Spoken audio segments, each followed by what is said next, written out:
Hello friends, मैं प्रीति Sharma YouTube के पढ़ो बड़ो चैनल में आप सभी का स्वागत करती हूँ। फ्रेंड्स, आज हम आपके लिए जो एग्ज़ाम लगे हैं केवीएस के, जो इस महीने से शुरू होने वाले हैं, चाहे वो पीआरटी का एग्ज़ाम हो, टीजीटी हो, पीजीटी हो, उन सब एग्ज़ाम में कुछ चीज़ें कॉमन हैं। जैसे सीडीपी क्लासेस जो लगातार आपको मिल रही थी, उसमें आपके जैसे पीजीटी में 20 नंबर के क्वेश्चंस आने वाले हैं, वैसे ही 10 नंबर के हिंदी के, 10 नंबर के इंग्लिश के, 10 नंबर के आपके कंप्यूटर के और आपके करंट के, जीएस के, और 80 नंबर के, जैसे कि पीजीटी का तो मैंने देखा सिलेबस की 80 नंबर के है सब्जेक्टिव। ठीक है, ऐसे पीआरटी में भी आपके और भी सब्जेक्ट्स आपके इसी थोड़े थोड़े नंबरों से जुड़ के आपके मेरिट बनाएंगे। और उसी के पॉइंट ऑफ व्यू से मैं आपके लिए आज का क्लास लेके आई हूँ।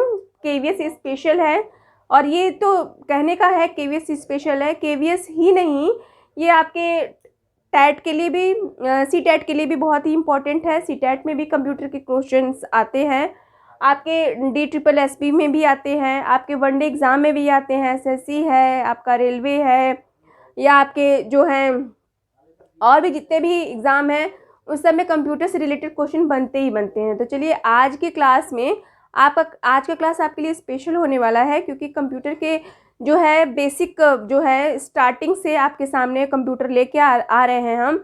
और इससे आपके एक तरह से जो बच्चे पढ़ चुके हैं मेरे क्लास में, उनका एक तरह से रिवीजन भी हो जाएगा, और जो बच्चे नए हैं उनको भी इस क्लास से काफ़ी कुछ सीखने को मिलेगा।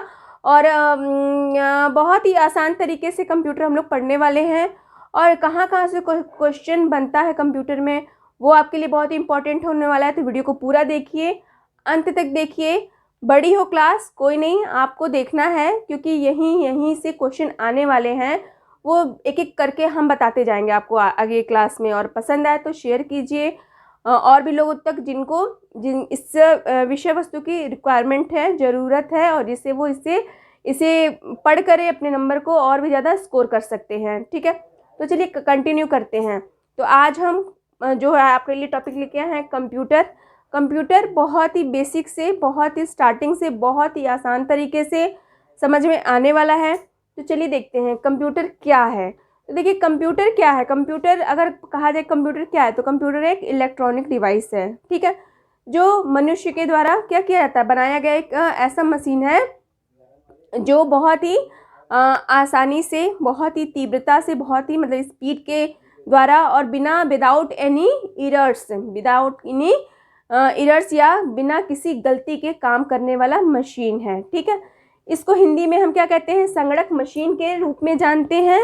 और संगणक इसका नाम कैसे पड़ा, अर्थात कंप्यूटर का आविष्कार या कंप्यूटर बनाने की ज़रूरत क्यों पड़ी। तो देखिए, अगर इसके इतिहास की बात देखी जाए तो देखिए 3000 वर्ष पूर्व जो है लोग क्या करते थे, किसी भी गणना करने के लिए, किसी भी वस्तु का या किसी भी चीज़ का गणना करने के लिए वो जैसे कि मिट्टी के जो बीट्स होते हैं, या कह सकते पत्थरों का, ईंटों का प्रयोग करते थे।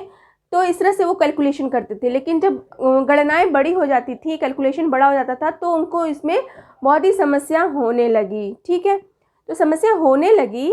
अच्छा देखिए, समस्या होगी तो क्या करेंगे, समस्या होगी तो उसका सल्यूशन ढूंढेंगे, क्योंकि आवश्यकता ही क्या होती है, आवश्यकता ही आविष्कार की जननी होती है। तो आवश्यकता पड़ी तो आविष्कार हुआ कंप्यूटर का। तो कंप्यूटर का जो आविष्कार हुआ वो सीधे कंप्यूटर से आविष्कार नहीं हुआ। आप सोच सकते हैं कि कंप्यूटर का आविष्कार किससे हुआ। तो देखिए, कंप्यूटर का आविष्कार जो है एक मशीन से हुआ, जो बहुत ही सिंपल और बहुत ही साधारण मशीन थी, और जिसका जो है एक लकड़ी के फ्रेम पे उसमें तार लगे होते थे, और कुछ मिट्टी की छोटी छोटी बीड्स उसमें लगाई गई थी, छोटे छोटे जो मोती टाइप के दाने होते हैं, और उसी से वो गणना करना शुरू कर दिए थे। ये जो है इसे हम जो इस मशीन को हम लोग एबेकस के नाम से जानते हैं। ठीक है, तो ये एबेकस का आविष्कार 3000 वर्ष पूर्व कहाँ हुआ, चीन में हुआ। बुझाया? हाँ, तो बुझा गया ना, 3000 वर्ष पूर्व हुआ, कहाँ पे, चीन में हुआ। ठीक, तो चलिए, चीन में हुआ तो ये इसमें ऐसा नहीं काम रुक गया, काम भाई चलता ही रहेगा ना, तभी तो कुछ नया कुछ होगा। तो उसमें काम चलता रहा, और जो है इसके बाद जो है चीन के बाद आ जाते हैं, थोड़ा फ्रांस में देख लेते हैं कि फ्रांस में भी कुछ काम हो रहा है। कौन सा काम हो रहा है भाई? एडिंग मशीन का काम हो रहा है, जो 17वीं शताब्दी में ब्लेज पास्कल के द्वारा शुरू कर दिया गया। इसीलिए इसका नाम पास्कल लाइन मशीन भी रखा गया।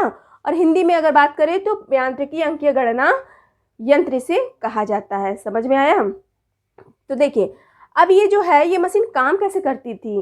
तो ये जो मशीन है घड़ी और ओडोमीटर के सिद्धांत पे काम करती थी। बुझा गया? चलिए अब इसके आगे देखते हैं कि क्या है कि अब एडिंग मशीन पे ही काम नहीं रुका। एडिंग मशीन के बाद में भी रिसर्चेस जारी थे भाई, वैज्ञानिक लगे हुए थे देश विदेश संसार में, एकदम दूर दराज में लोग एकदम इसमें पूरा शोध जारी था। और एक बात और कहते हैं हम आपको, ये जारी था नहीं, ये जारी है। कंप्यूटर एक ऐसा विषय है जिसमें तब से लेके और अब तक काम होते गए, रिसर्चेज होती गई, हो रहा है और होता रहेगा।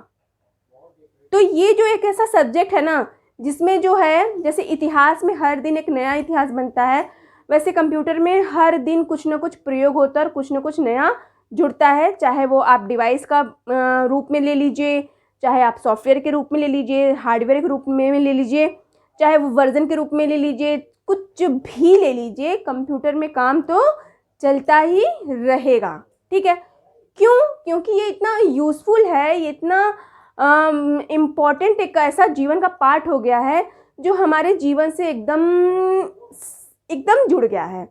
अर्थात ये कह सकते हैं कि आज का जो हमारा कंप्यूटर है ना उस पर आदमी बेस्ड हो गया है। मतलब कि आदमी के लिए इम्पोर्टेंट कंप्यूटर नहीं है, मतलब कि कंप्यूटर का जो बेस हो गया वो आदमी हो गया। मतलब कि आदमी का आधार कंप्यूटर हो गया है। जैसे हम सांस लेना नहीं छोड़ते हैं, वैसे कंप्यूटर पे काम के बिना हमारा काम ही नहीं होना है। मतलब हमारा कुछ भी जो है काम बिना कंप्यूटर की हेल्प के हो ही नहीं सकता है। तो भाई काम इसमें रिसर्च करना तो बनता है। समझ में आया? ठीक, आइए तो देखिए अब जो है ये फ्रांस वाला तो काम हो गया। जब ब्लेज पास्कल ने एडिंग मशीन बनाई, ये जो है जैसे बताया घड़ी और ओडोमीटर के सिद्धांत पे काम करती थी। और ये मशीन कुछ ऐसे होती थी कि जैसे कि इसमें पहिए लगे होते थे, नुकीले पहिए होते थे और उसमें 0 से लेकर 9 तक नंबरिंग होती थी और वैसे घूमता था, स्थानीय मान बताता था। तो इस तरह से ये मशीन बना। उसके बाद आ जाते हैं तो काम तो जारी था। और उसके बाद 1801 में फ्रांस में ही जोसेफ जैकार्ड ने एक लूम लाइन मशीन का निर्माण किया। लूम लाइन अर्थात कपड़े बनाने वाली मशीन को देखा है आपने? देखा है ना? तो कपड़े बनाने वाली मशीन कैसे काम करती है? पंच कार्ड के माध्यम से काम करती है। मतलब छापे की मशीन होती है ना, तो उस पर डिज़ाइन बढ़ता है। वैसे ही ये हमारा लूम लाइन मशीन बना। उसी लूम लाइन के मशीन के बेस पे ये बना लूम लाइन मशीन 1801 में। और इसे किसने डेवलप किया? जोसेफ जैकार्ड ने डेवलप किया। ठीक है? तो ये जो है पंच कार्ड के सिद्धांत पे काम करती थी। अब आप कहेंगे पंच कार्ड क्या है भाई? तो पंच कार्ड जो है लकड़ी का एक कार्डबोर्ड होता था और उसमें छिद्र होते थे, छोटे छोटे होल होते थे। और जैसे छापे की मशीन काम करती सेम ये ऐसे ही काम करती थी। जहाँ पे छापे पड़ते थे, जहाँ पे डॉट पड़ता था, जहाँ पे स्याही पड़ती थी वहाँ पे वो नंबर उसमें छप जाते थे, जहाँ पे नहीं होता था वहाँ पे ब्लैंक होता था। इस तरह से ये कुछ काम करती थी। ठीक है? आ जाइए थोड़ा सा आगे बढ़ते हैं। और बहुत बड़ी क्रांति होती है भाई, क्रांति होती है। और क्रांति ऐसी होती है जो पूरी दुनिया में इस क्रांति ने भूचाल मचा दिया। तो भूचाल कैसे मचा रहे हैं? भूचाल मचा रहे हैं, कौन मचा रहा है भाई? कहाँ मच रहा है? तो भूचाल मच रहा है ब्रिटेन में। और ब्लेज पास्कल इस भूचाल को लाने में अपना सहयोग दे रहे हैं। कब दे रहे हैं? तो 1822 में दे रहे हैं। याद होना चाहिए आपको, क्योंकि बहुत बड़ी क्रांति है कंप्यूटर के युग में। समझ में आया? ठीक, तो चलिए समझते चलिए, बूझते चलिए, क्योंकि बूझना और समझना आपके लिए सूझ और बूझ और युक्ति और प्रयुक्ति में बहुत बड़ा योगदान देने वाला है। तो चलिए आ जाइए, हम कहानी के माध्यम से समझा रहे हैं तो थोड़ा सा अच्छे से और इंटरेस्टिंग तरीके से समझिएगा। ठीक है? तो देखिए 1822 में डिफेंस इंजन नामक एक मशीन इन्होंने बना दिया भाई। किसने किसने बनाया? ब्लेज पास्कल ने बनाया। ब्लेज पास्कल ने बनाया। ना सॉरी, चार्ल्स बेवेज ने बनाया। देखिए यही गड़बड़ होता है ना। चार्ल्स बेवेज ने बनाया। कहाँ बनाया भाई? तो ब्रिटेन में बनाया, 19वीं शताब्दी में बनाया।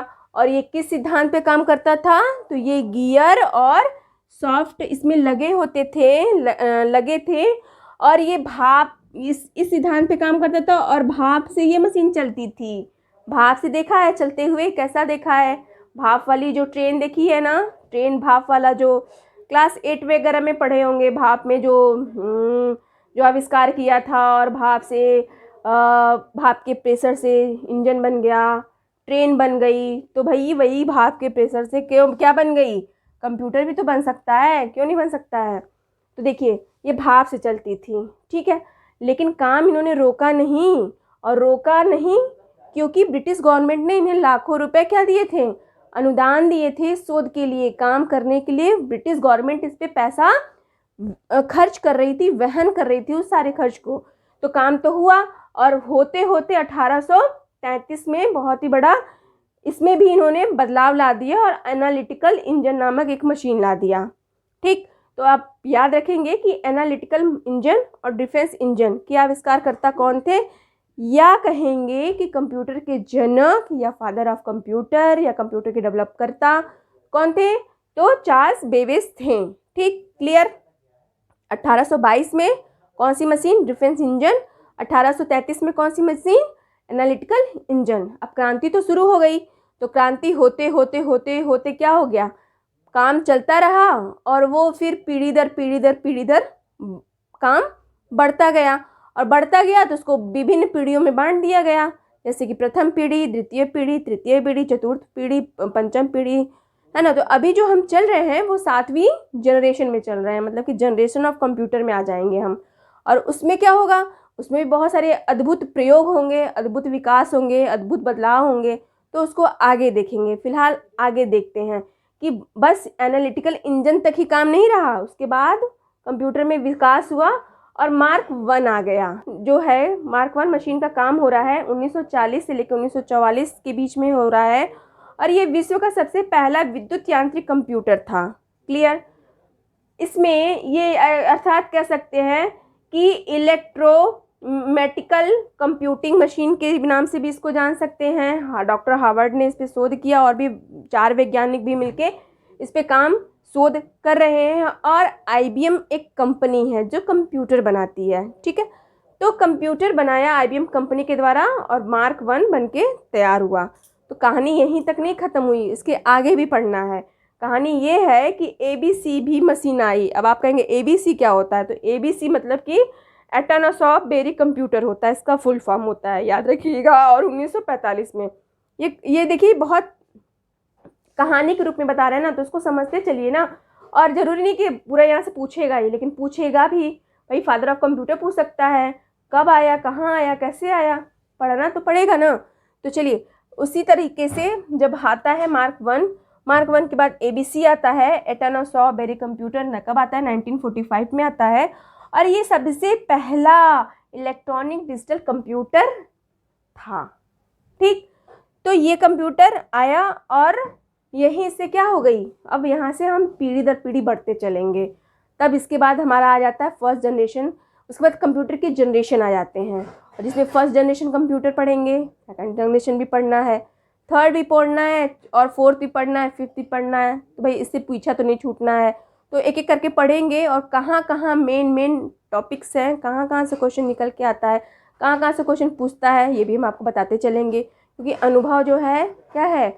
अनुभव कह सकते हैं कि जो है बताता है कि भाई आप कहाँ कहाँ पे फंसने वाले हैं और कहाँ कहाँ पे आप फंस के निकल सकते हैं। तो चलिए अब आइए, पहला कंप्यूटर अगर कभी भी आपसे क्वेश्चन पूछता है कि पहला कंप्यूटर कौन सा था, तो पहला कंप्यूटर ENIAC था। ठीक है, कब बना? 1946 में बना। ये जो है ये ENIAC जो है बाइनरी नंबर सिस्टम पे काम करता था। बाइनरी नंबर 0 और 1, ठीक है, कंप्यूटर की बाइनरी नंबर है और वो उसी कोडिंग पे काम करता है। कंप्यूटर 0 और 1 को ही रीड करता है, हमारे दिए गए इंस्ट्रक्शन के साथ वो हमें जवाब देता है हमारी लैंग्वेज में। तो उसको आगे पढ़ाएंगे। फिलहाल देखिए कि ENIAC का फुल फॉर्म क्या है। तो ENIAC का फुल फॉर्म है electronic numerical interpreter and calculator या ENIAC। ठीक है, तो ये हो गया इसका फुल फॉर्म। तो मेरे ख्याल से आपको आज का कंप्यूटर का इतिहास, कंप्यूटर क्या है, कंप्यूटर कैसे बना, उसमें पहला कंप्यूटर कौन था और कौन कौन से लोग, महान हस्ती लोग अपना उसमें योगदान दिए जिससे कि आज हम कंप्यूटर यूज़ कर रहे हैं। तो आई थिंक आप लोग को चीज़ें बहुत ही अच्छे से समझ में आ रही होंगी। खेल खेल के विधि में भी हम क्या कर सकते हैं, चीज़ों को रिलेट कर सकते हैं, जोड़ सकते हैं, करके सीख सकते हैं, देख के, अनुभव के द्वारा और प्रयोग के द्वारा। ठीक, तो ये चीज़ें क्लियर हो गई आपको।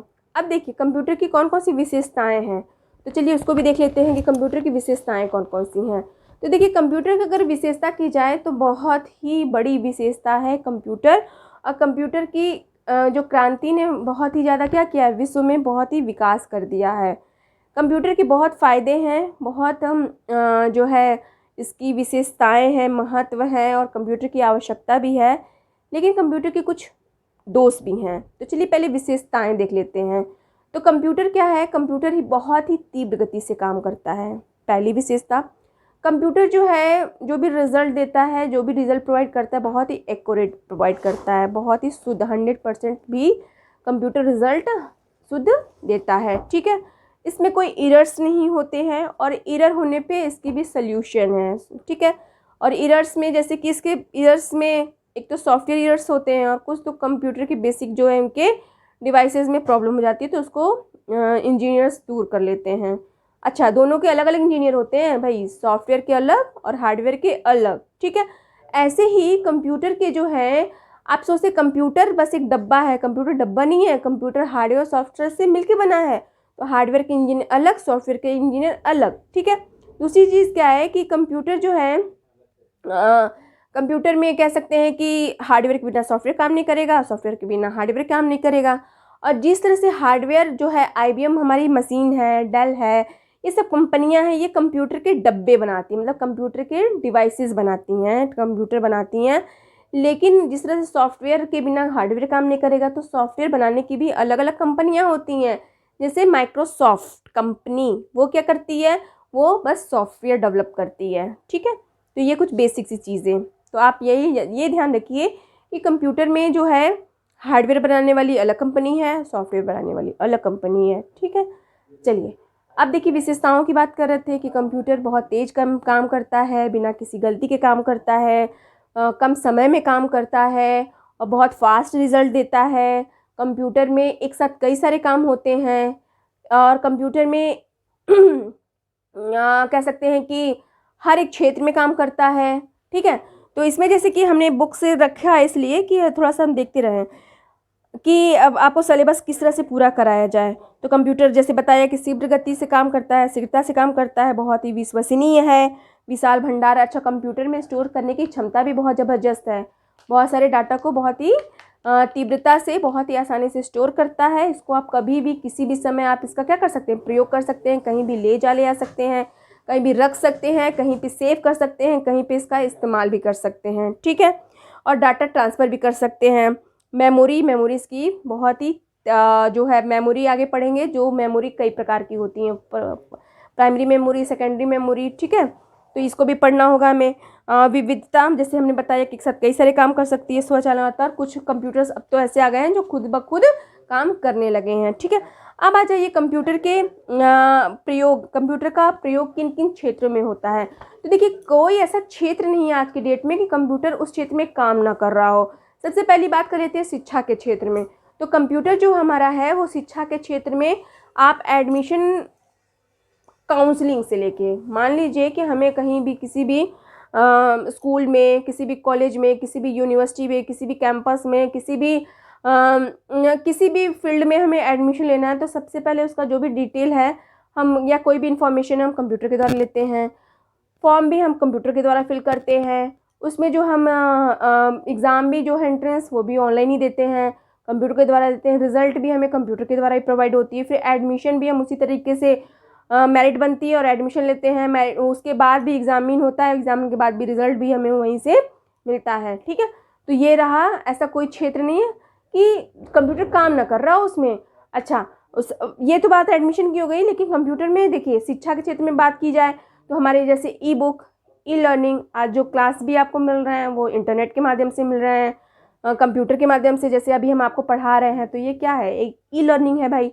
हमने पढ़ाया और आपने कहीं भी किसी भी कोने में बैठे आसानी से हमें हमारे पढ़ाए गए मैटर को प्राप्त कर सकते हैं।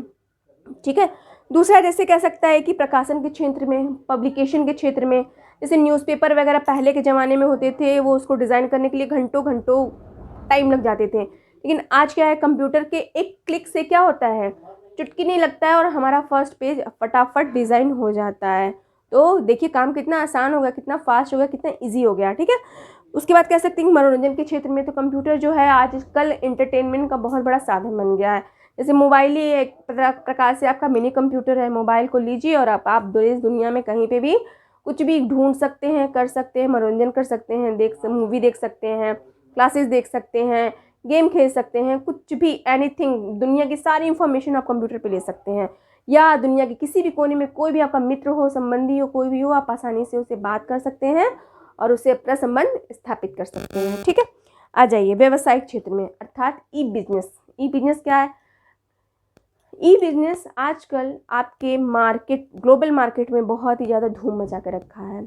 आजकल जो भी मार्केटिंग है, कोरोना के बाद से ई बिजनेस का बहुत ही ज़्यादा क्रेज बढ़ गया है। अर्थात घर बैठे ही आप क्या कर सकते हैं, बिजनेस कर सकते हैं, शॉपिंग कर सकते हैं, परचेजिंग कर सकते हैं।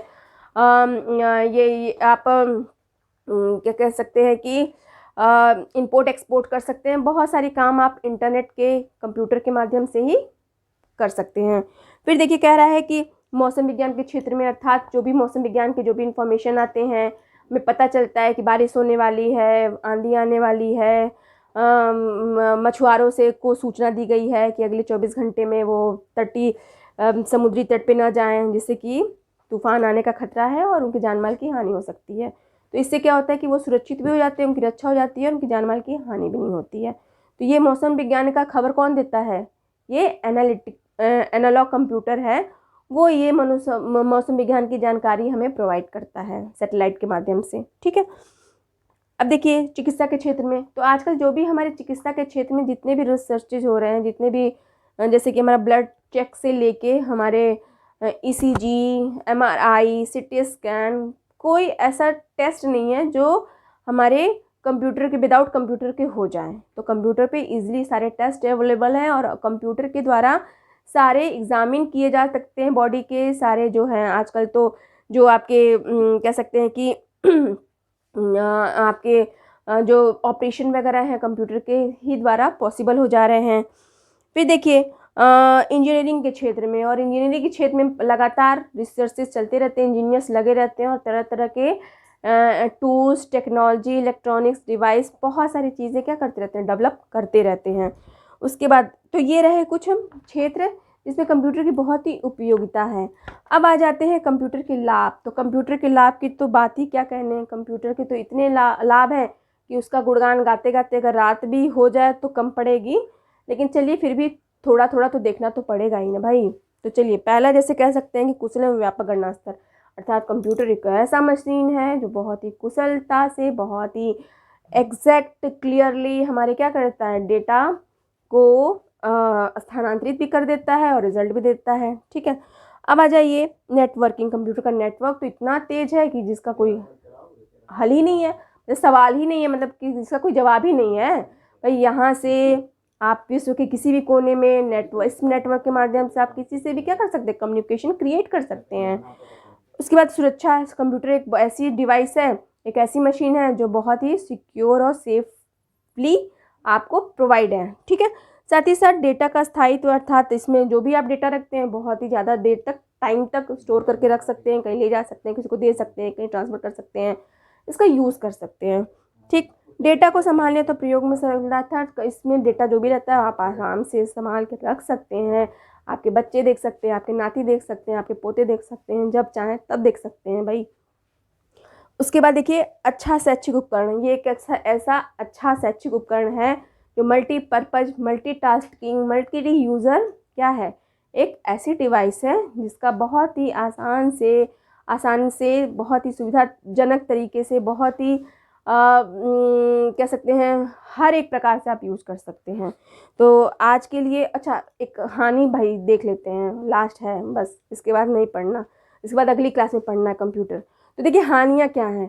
पहली बात तो कंप्यूटर चलाने के लिए आपके लिए क्या होना चाहिए, बिजली की ज़रूरत होनी चाहिए। बिना बिजली के तो काम करेगा ही नहीं भाई। जैसे हम लोग बोलने के लिए, कुछ ताकत के लिए खाने की जरूरत पड़ती है ना, तो कंप्यूटर भी तो कुछ खाएगा, तो वो बिजली खाता है। बुझाया? ठीक है, बिजली खाता है। उसके बाद देखिए, बिजली के बिना काम नहीं करेगा। अच्छा, कभी कभी इसमें गड़बड़ी भी हो जाती है। जैसे हमारा गला कभी कभी ख़राब हो जाता है, तो वैसे कंप्यूटर में भी गड़बड़ी हो जाती है, मतलब एरर आ जाता है। ठीक है, तो कभी कभी वो भी हैंग करने लगता है, तो वो उसके सॉफ्टवेयर की भी प्रॉब्लम हो जाती है, और डिवाइसेस का तो आपको बताया ही। ठीक, चलिए अब देखिए दूसरी चीज़ क्या है कि कंप्यूटर को आपको ऑपरेट करने के लिए थोड़ा पढ़ा लिखा होना ज़रूरी है ना भाई। बिना पढ़े लिखे काम कैसे करेंगे कंप्यूटर पे, तो उसकी नॉलेज भी ज़रूरी है। अब और कुछ कुछ स्पेशल लैंग्वेज पे काम कर रहे हैं, कुछ स्पेशल प्रोग्राम पे काम कर रहे हैं, तो उसका प्रशिक्षण तो आना चाहिए भाई। बिना प्रशिक्षण के काम तो करेगा नहीं। चलिए और क्या बताएं। और सबसे बड़ी बात कि कंप्यूटर के आने से बहुत बड़ी बेरोजगारी बढ़ गई है ना। हज़ारों की संख्या में लोग बेरोजगार हो रहे हैं। हज़ारों लोग का काम कंप्यूटर फटाफट 1 मिनट में कर देता है। तो सबसे बड़ी ये चीज़ कि कंप्यूटर के आने से सबसे बड़ा दोष कि बेरोजगारी बढ़ गई। इसीलिए भारत में कंप्यूटर नहीं लाया जा रहा था। लेकिन एक ये भी बात है कि कंप्यूटर जो है सबसे ज़्यादा भारत में प्रयोग हो रहा है, वो धड़ल्ले से। ठीक है, तो चलिए बात को अब विराम देते हैं और मिलते हैं नेक्स्ट वीडियो में। कंप्यूटर की जो कह सकते हैं KVS वाली महामैराथन क्लास जो कंप्यूटर वाली है, और आप लोग जुड़े रहिएगा और नेक्स्ट वीडियो में ज़रूर देखिएगा। हाँ, तो फिर से कह रहे हैं आपसे कि भाई लाइक कर दीजिए, और सब्सक्राइब तो किए ही होंगे मेरे ख्याल से, और ज़्यादा से ज़्यादा शेयर कर दिया जाए ताकि लोगों तक पहुँचे, और लोग कंप्यूटर के बारे में जो डरते हैं लोग कंप्यूटर से, तो थोड़ा उनको भी समझ में आ जाए। कंप्यूटर बहुत ज़्यादा कठिन नहीं है, बहुत ही आसान चीज़ है। तब तक के लिए नमस्कार, धन्यवाद, जय हिंद, जय भारत।